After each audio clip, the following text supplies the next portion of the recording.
सात मूर्ख। वह सात मूर्ख कौन से हैं जानते हैं इस वीडियो के माध्यम से। दोस्तों, आपसे निवेदन है कि चैनल पर अगर नए हैं तो चैनल के लिए सब्सक्राइब करें और आइए देखते हैं एक कहानी के माध्यम से। एक किसान के 7 पुत्र थे। सभी दर्जे में मूर्ख थे एवं आलसी थे। कोई भी काम करके खुश नहीं थे। मेहनत करना उनकी आदत नहीं थी। उनमें से एक भी स्कूल नहीं गया था। सभी अनपढ़ रह गए थे। उनके लिए खाने को बढ़िया स्वादिष्ट भोजन और आराम करने के लिए आरामदायक बिस्तर चाहिए था। उन्हें कठिन मेहनत के विचार करने से ही उनके हाथ पैर फूल जाते थे। उनका बाप बूढ़ा हो चुका था। अब वह चलने फिरने के लायक नहीं था। वह अगर आलसी मूर्ख बेटों को काम करने के लिए कहता तो वो सभी बाप को ही खरी खोटी सुनाकर खामोश कर देते थे। किसान अपने नालायक मूर्ख बेटों से उनसे बहुत बेबस था। सभी बेटे बाप के नियंत्रण से बाहर हो चुके थे। किसान की पत्नी भी मर चुकी थी। उसका बुढ़ापा बड़ी ही कष्टदायक स्थिति में गुजर रहा था। एक बार उसके पड़ोस में किसी किसान के घर एक भैंस भी आई। उसने मानवता के नाते किसान के मूर्ख बेटों को बहुत सारा दूध दिया ताकि वे खीर बनाकर खा सकें। अब दूध तो मिल गया पर मूर्खों को खीर बनानी नहीं आती थी। तभी नालायक भाई बाप के पीछे पड़ गए कि वह खीर बनाकर दें। किसान बीमार था, फिर भी पुत्र का मन रखने के लिए वह लड़खड़ाते हुए उठा और उनके लिए खीर बनाकर दे दी। सातों की 7 बेटी खीर खाने के लिए बेताब थी। एक ने खीर चखी तो उसमें शक्कर नहीं था। बड़े भाई ने छोटे भाई से कहा, दुकान पर जाओ और एक आने की शक्कर लेकर आओ, तब तक खीर ठंडी भी हो जाएगी। जल्दी जाओ। छोटा वाला बिदकर गरजा और बोला, मैं क्यों लाऊं? छोटा वाला बोला, मैं क्यों लाऊं? हमसे नहीं जाया जाता। जब दूसरे से बोला तो वह भी यही कहने लगा, ना भाई ना, मेरे बस की बात नहीं है, मैं नहीं जा सकता। उसने साफ साफ जवाब दे दिया कि हमको नहीं जाना। तो उसने अपने से छोटे को कहा कि शक्कर लाने को कहा कि शक्कर लेके आओ। छोटा वाला भी उसी तरह दहाड़ा, नहीं भैया, मेरे बस की बात नहीं है, मेरे तो पैरों में दर्द हो रहा है। उसने साफ साफ मना कर दिया।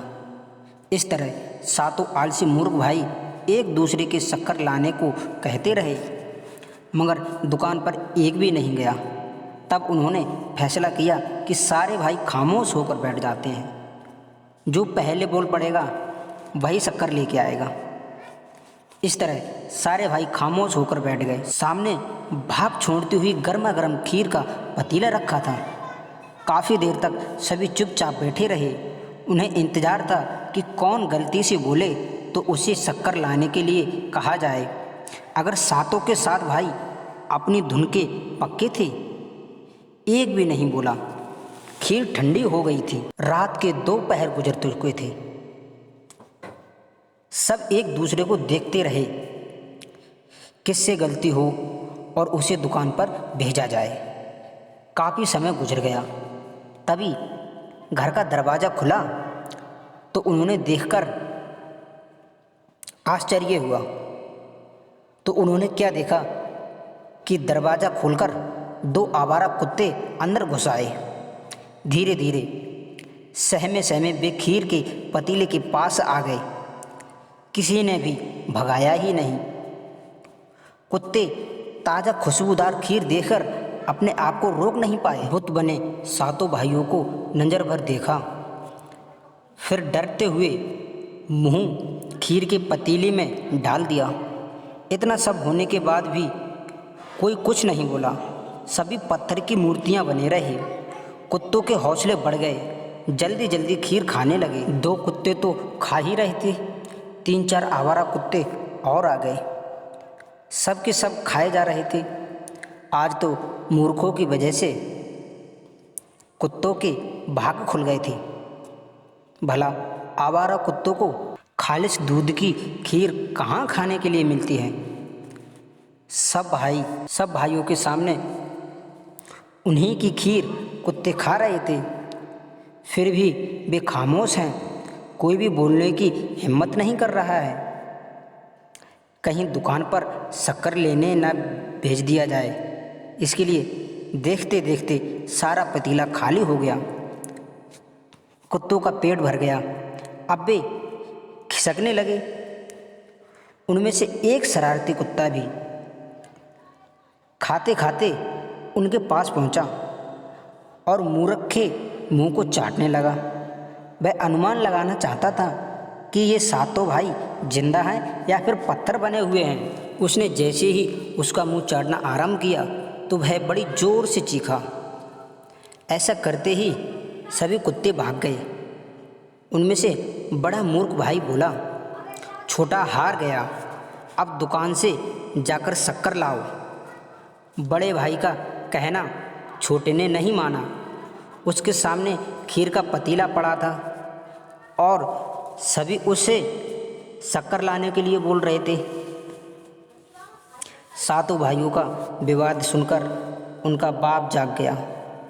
उसने जब सारी बात सुनी तो अपना सिर पीट लिया और आगे बढ़ा बड़े मूर्ख बेटे को जोर से थप्पड़ मारा। बड़ा बेटा थप्पड़ खाते ही अपना गाल सहलाते हुए बाप को क्रोधित नज़र से देखने लगा। तब बाप बोला, मैंने तुम्हें थप्पड़ क्यों मारा है? बात समझ में आई? बाप ने गंभीरता भरे स्वर में पूछा, बेटा बोलो। तब बेटा बोला, मुझे क्या पता क्यों मारा, आपने थप्पड़ मारा है, आपको पता होगा क्यों मारा है। तब वह बाप बुरा सा मुंह बनाते हुए जवाब देता है, मैंने तुम्हें थप्पड़ इसलिए मारा है क्योंकि तू सब भाइयों से बड़ा है। अगर तू आलस त्याग कर खुद शक्कर लेने चला जाता तो छोटे भाई भी तेरा एहसान मानते, तेरी इज्जत करते, खीर का भरा पतीला तुम्हारे पेट में चला जाता। तुम सारे भाई बड़े प्रेम प्यार से मज़े करते और मज़े की नींद ले रहे होते, मगर तुम्हारी मूर्खता और आलस की वजह से तुम्हारा भोजन कुत्ते खा गए, तुम पर मार पड़ी और तुम भाइयों में नफ़रत एवं नाराज़गी के भाव पैदा हुए। ये सारा नुकसान तुम्हारा हुआ है, मूर्खता और आलस की वजह से। इस तरह पिता समझाता रहा। बाप के समझाने से सभी को अपनी अपनी गलती का एहसास हो गया और उन्होंने भविष्य में सुधरने का निश्चय कर लिया। मित्रों, इस कहानी से आपको क्या समझ में आया? हम लोगों को आलस नहीं करना चाहिए, हम लोगों को सफलतापूर्वक अपना काम अवश्य कर लेना चाहिए, क्योंकि आलस करने से अपना ही नुकसान होता है। इसलिए कोई भी व्यक्ति आलस नहीं करना चाहिए। मित्रों, चलिए मिलते हैं अगली वीडियो में। अगर आपने हमारा चैनल सब्सक्राइब नहीं किया तो प्लीज़ चैनल के लिए सब्सक्राइब कर लें, वीडियो को लाइक कर दें। चलो मिलते हैं अगली वीडियो में। जय श्री कृष्णा, जय श्री राधे।